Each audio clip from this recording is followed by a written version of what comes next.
Hi Trackies, welcome back to another video. Please remember to smash that subscribe button. The channel is growing. I'm so appreciative of the overwhelming support. Please continue to knock it up.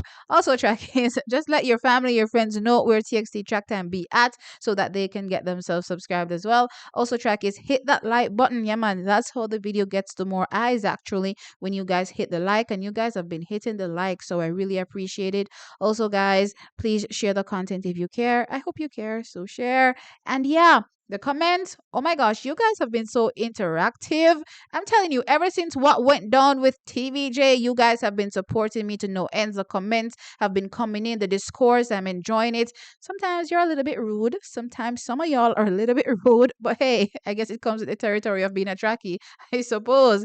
That being said, guys, this particular conversation is one that I've noticed has been swirling around in these YouTube streets. Actually, a video on it. Yeah, it was an absolute wash. The whole thing was freezing. So I was like, all right, you know what? Scratch this. I'll just do it another time. So yeah, now I'm going to be discussing, the discourse surrounding Kishane Thompson and his performances. So he opened his season on the 3rd of May, and that is his outdoor season on the 3rd of May over the 100 meters, where he ran a sub 10, 9.99 seconds, finishing second behind Akani Simbine. Trackies. And out of that, as I said, quite a bit of discourse has been happening surrounding Kishane Thompson and his performance, and what they have dubbed as Kishane having the same issue as what he had last season at the Olympic Games in the finals of the men's 100 meters when he finished second to Noah Lyles, picking up that silver medal. No, Chakis, I found this discourse very, very interesting, given that over here on TXT Track Time, when the season ends, I tend to break down, how the athletes performed and what they can potentially do to better those performances for the upcoming season. But I chose not to do a video on Kishane Thompson. And the reason why I chose not to do a video on Kishane Thompson is that Kishane Thompson himself highlighted said flaws in his racing right after winning that silver medal at the Olympic Games. Yes, he himself pointed it out in his dissatisfaction in his performance after actually winning a silver medal. So, track is, given that Kishane Thompson himself highlighted said blunders, I thought it was a moot point heading into 2025 to remind Kishane that, hey, you have these blunders, because guess what? The athlete himself knows that he has those blunders, and I know that for sure they'll be working on those blunders going forward. But herein lies the issue why I took particular issue with the current discourse. Now, we've never seen Kishane Thompson open his season this early, ever. And Kishane literally just dropped out of the sky. Now, y'all know what I mean when I say dropped out of the sky. Pretty much just went from nothing to something, in quick time. Came to fore pretty much in 2023, ran, a couple races, and then really 2024, took the world by storm, clearly leading to a silver medal at the Olympic Games. And 2025 is his first real full season. And we can't even call it a full season because he still hasn't raced that much. That being said, Trekkies, this is the first time that we're seeing Kishane Thompson this early. We got to appreciate him from a 60-meter perspective earlier on in the season, and then we got to witness his first 100 meters. And then coming out of his first 100 meters, and I mean literally his season opener, there is a lot of calls and complaints about Kishane Thompson having supposedly the same issue that he had last year in the men's 100-meter finals. A little bit shocked and bemused at the same time, because I'm thinking to myself, correct me if I'm wrong, but which athlete right now is walking around technically perfect in their execution in their 100 meters or any event that they're competing in? Absolutely none. Yeah, you're right. Absolutely none. And then it makes matters worse when you think about the fact that Kishane Thompson literally just started. He literally dropped from outer sky. 2023, he ran at the national championships, dropped an awesome sub 10. We never saw him again after that. When it came to the trials, then he went to, a few circuit races, and Trackies dropped a few more sub 10s there. But that was it for his season, a couple one-off races. And then Trackies, fast forward to 2024, as I said, again, opening his season late, pretty much almost at trials, then goes to trials, then goes to the Olympic Games, and then his season was shut down. And I know some people may say, say Kishane Thompson has always showed signs of his greatness. And track is this is where I'm gonna stop some of y'all right in your tracks, because it's interesting that someone recently, I don't remember where I heard it, but they did an interview with Bruce James, and he was asked if it is that the coaches have any idea which athlete is gonna come to the fore.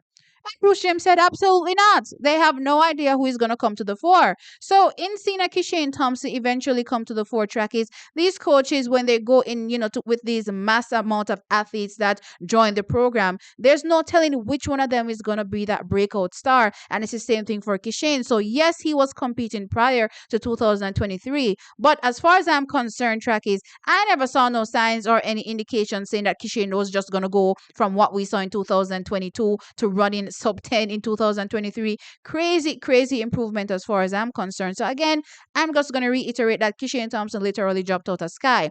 That being said, track is the expectations are ridiculous to me, in a sense that we're expecting Kishane Thompson opening his season to look absolutely perfect and have rectified every issue that he had in 2024 that was witnessed in the Olympic finals. Mind you, he didn't run one race after said Olympic finals. So really, this is his first competitive 100 meters since then.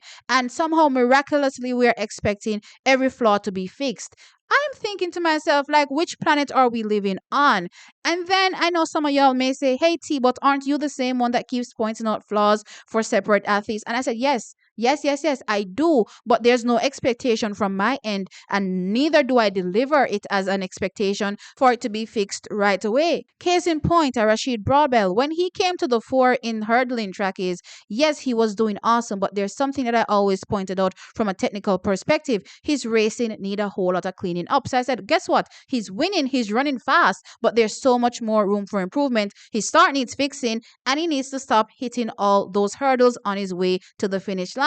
And track is, no way, shape, or form have I expressed in any video that I want Rashid Broadbell to fix those issues, but at the same time expecting him to fix it right away. I'm saying these things to y'all in hopes that potentially I'll get to see them gradually fix those issues. And here we are in 2025, where we see Rashid Broadbell now looking how he's supposed to be looking as a hurdler. And I'm really excited for that. And yes, I know some of you may bring up, but you always go after Oblique Seville. No. What I actually am, consistently going at Oblique Seville for is the fact that he doesn't run through the line. And as far as I'm concerned, track is, that seems like an easy fix to me. Run through the line. Also, stop looking over in a race. Those are the things that I really honed at him for to fix immediately, which as far as I'm concerned, track is, as I said, is an easy one to fix. Maybe not, since he keeps doing it anyway. That being said, bringing the conversation back around to a Kishane Thompson,